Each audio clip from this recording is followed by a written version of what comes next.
What's up guys, this is VinylicPuma, back with another Fallout video, and recently I took the time to check out the NoClip documentary on the making of Fallout 76.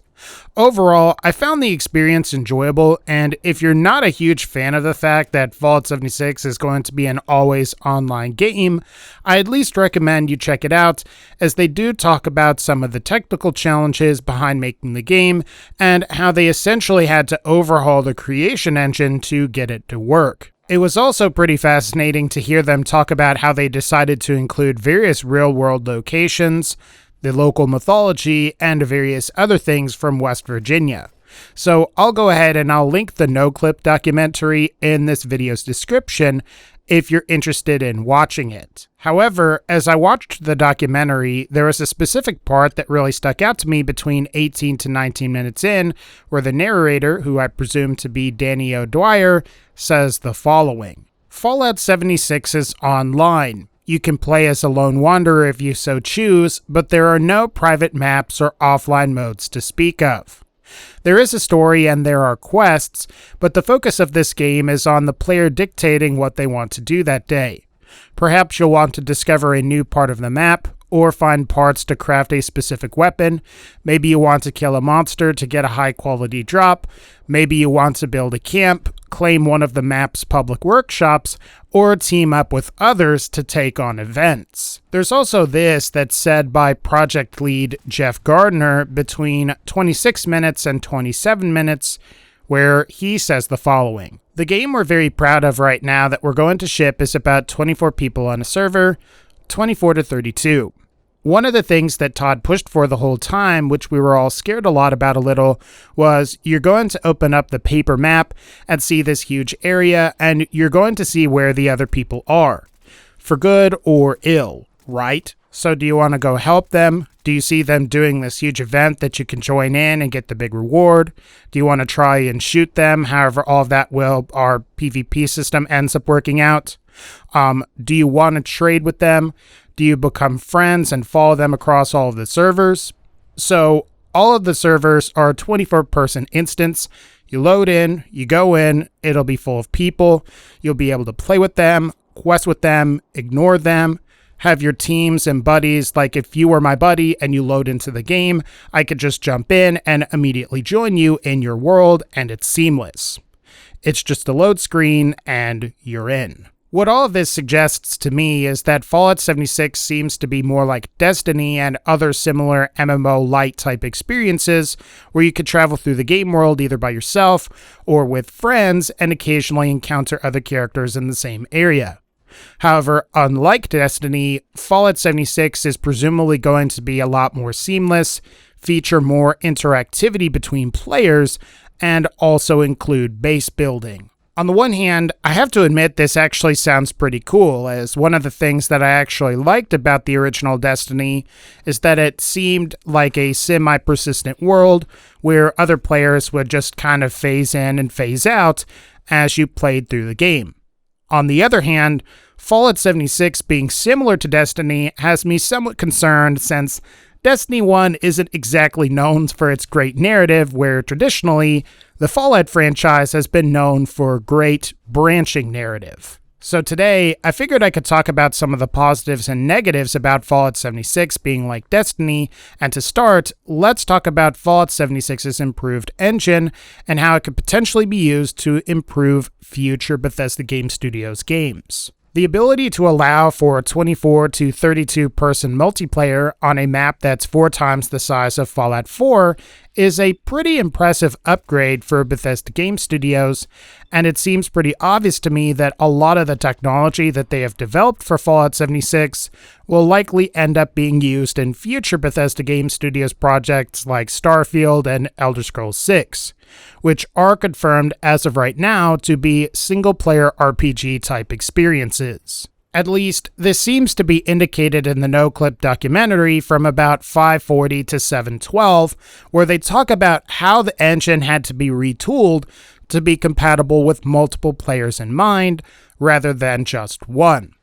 Either way, while you may or may not like how Fallout 76 is a multiplayer game, it does appear to give Bethesda the opportunity to improve their engine for the better and could potentially make the leap from Skyrim or Fallout 4 to Starfield or Elder Scrolls 6 that much more impressive.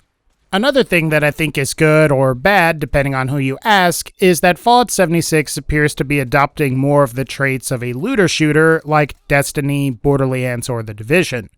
So if you like those types of games, it's possible you could like Fallout 76. After all, even from the quotes I highlighted earlier, there seems to be a heavy focus on acquiring loot by yourself or by teaming up with other players. So if that's something you like to do, Fallout 76 could definitely be right up your alley.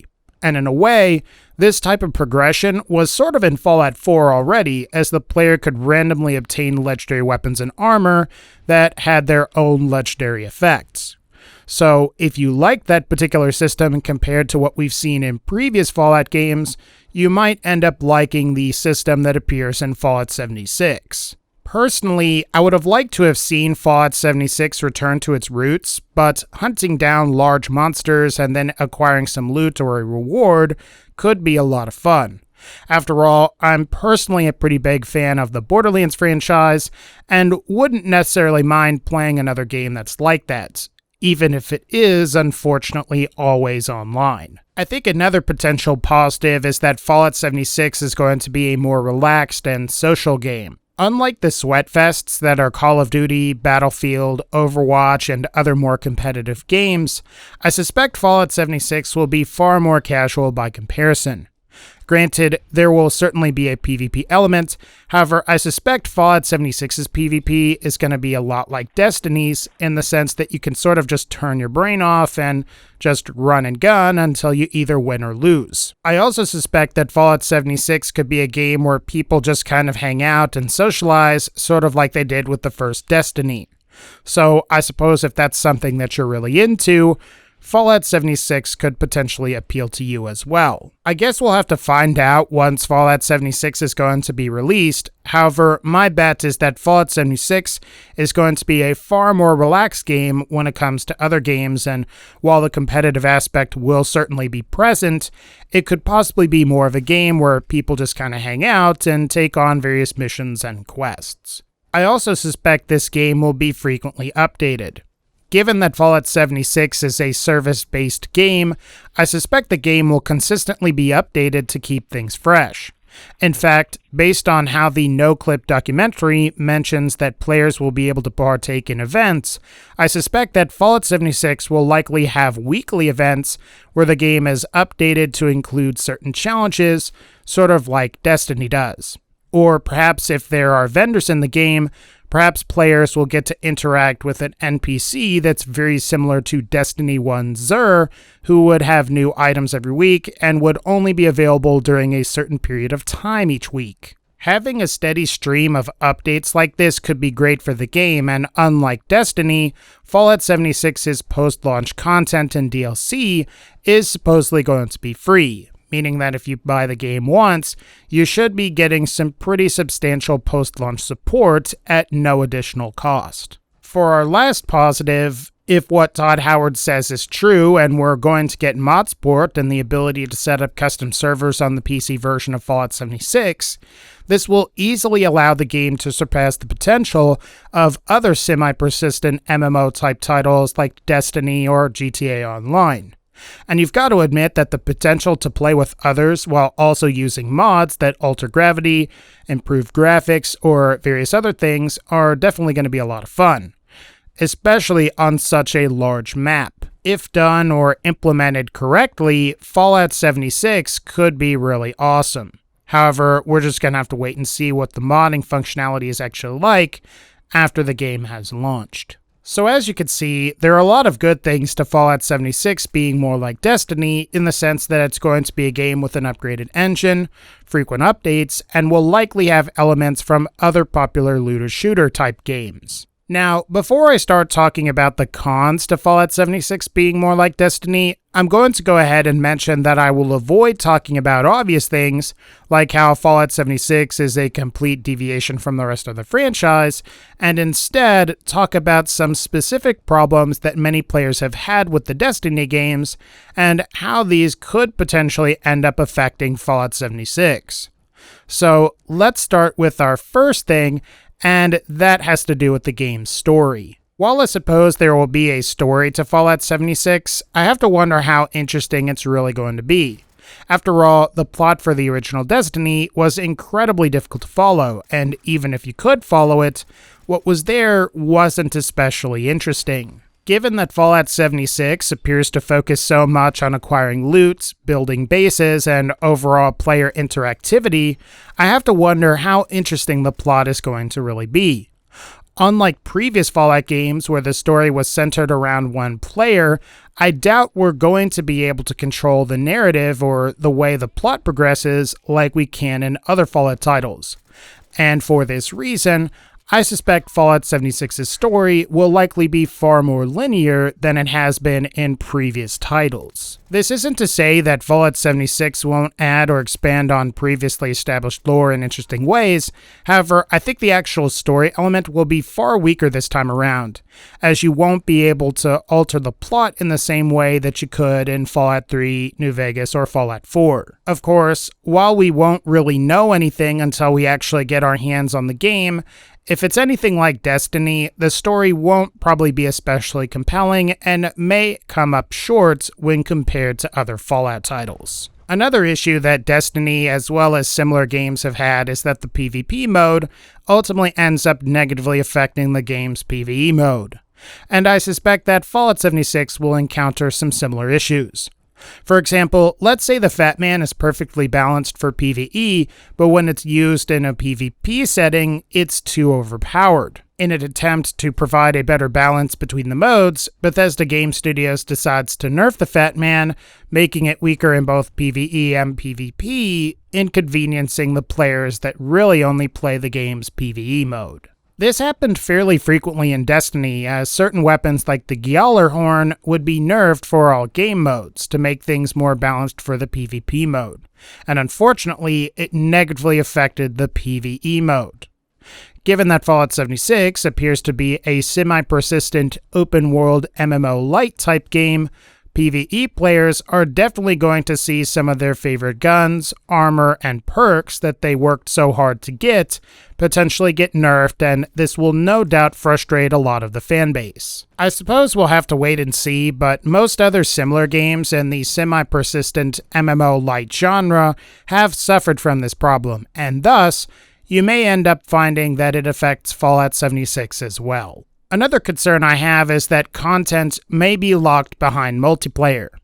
One of Destiny's flaws was that there were certain modes, like the raids and some of the strikes, that were basically locked behind a multiplayer component, and foolishly, Bungie decided that they wouldn't add matchmaking for these modes, forcing you to find real-life friends to play Destiny with, or go to a third-party website in order to actually make your own matches. While I doubt, or at least hope, Bethesda won't do anything so severe, I do have some concern that certain events will basically require you to team up with others, potentially locking players that play to prefer by themselves out of some of the game's higher-level areas, thus limiting how far they can progress. This was a major issue for me in Destiny 1, as I reached a point to where I could no longer progress, as I either had to purchase Xbox Live Gold or PlayStation Plus, and even when I had either of those services, I didn't have a dedicated group of friends to play Destiny 1 with.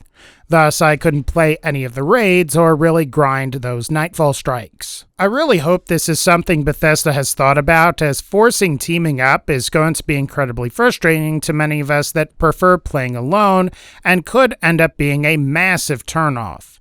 We'll have to get our hands on the game to see, but if somebody from Bethesda Game Studios somehow comes across this video, please don't lock progression behind forced multiplayer like Destiny does. Now, I have to mention this next thing may not even be a problem, depending on how prepared Bethesda Game Studios is for Fallout 76's release, but one of the major pitfalls that Destiny and The Division experienced were severe content droughts. After all, both The Division and Destiny had DLCs or larger pieces of content come out far too seldom to truly sustain the player base long term. Given that Fallout 76's DLC is going to be free and the game will be supported on cosmetic microtransactions, it's possible that Fallout 76 could have a similar or potentially an even more severe problem than the other games had. After all, if you're not charging for post-launch content, how are you going to justify spending development time on creating truly meaningful updates that add new locations, new weapons, or monsters that keep people interested? I guess we'll just have to wait and see, but as of right now, I do kind of wonder if Fallout 76 will suffer from content droughts. Maybe it won't be much of an issue at all, and Bethesda Game Studios have all of this planned out, but many other games that are sort of in the semi-persistent MMO-Lite type genre have definitely had issues in this department. Who knows, maybe Bethesda can outdo a lot of similar games, but again, we're just gonna have to wait and see. Now, the last thing I want to talk about concerns modding. While Todd Howard is on record saying that we love mods and so we are 100% committed to doing that in 76 as well, I still have some concerns. The fact is, we know that Fallout 76 is going to have microtransactions, and if you can mod the game to the extent that you can with Fallout 4 or Skyrim on a private server, you're simply not going to buy those microtransactions. Furthermore, this begs the question of whether we're going to be in a weird situation where cosmetic mods aren't allowed, but other mods are. Or will we see Bethesda allow modding, but they conveniently won't provide us with the modding tools needed to make some of the better mods for Fallout 4 or Skyrim to help promote their microtransactions for Fallout 76? Admittedly, I am being pretty cynical here. However, why would you purchase microtransactions if you can simply mod some better looking skins into the game? Make no mistake when I say that positive outcomes are certainly possible, and we could get near the level of modding functionality that we might see with the original PC version of Skyrim. However, the inclusion of microtransactions could limit modding functionality just to satisfy or get people to purchase said microtransactions. I think we have to give Bethesda the benefit of the doubt, and it's totally possible that this may not happen at all, but the worst case scenario does seem kind of plausible. At the end of the day, I do have to admit that I wasn't especially excited about Fallout 76. After all, like many, I would have liked to have seen Bethesda make a spin-off type game that's more like New Vegas, or even Fallout 3 or 4. While I certainly still have some concerns, I do think the game could potentially be better than many of us may have expected. Especially if we get the ability to host our own custom servers, and we're able to add a bunch of crazy graphical overhauls, new weapons, and make some new cool environments. Hopefully, Bethesda allows us to do things like this post-launch, as that sounds like it could be a lot of fun. But until that happens, I think that's going to wrap up this particular video. If you liked this video, feel free to leave a like, click the bell so you can be notified when I upload more videos, and as always, thank you all so much for supporting the channel, take care, and I'll see y'all in the next one.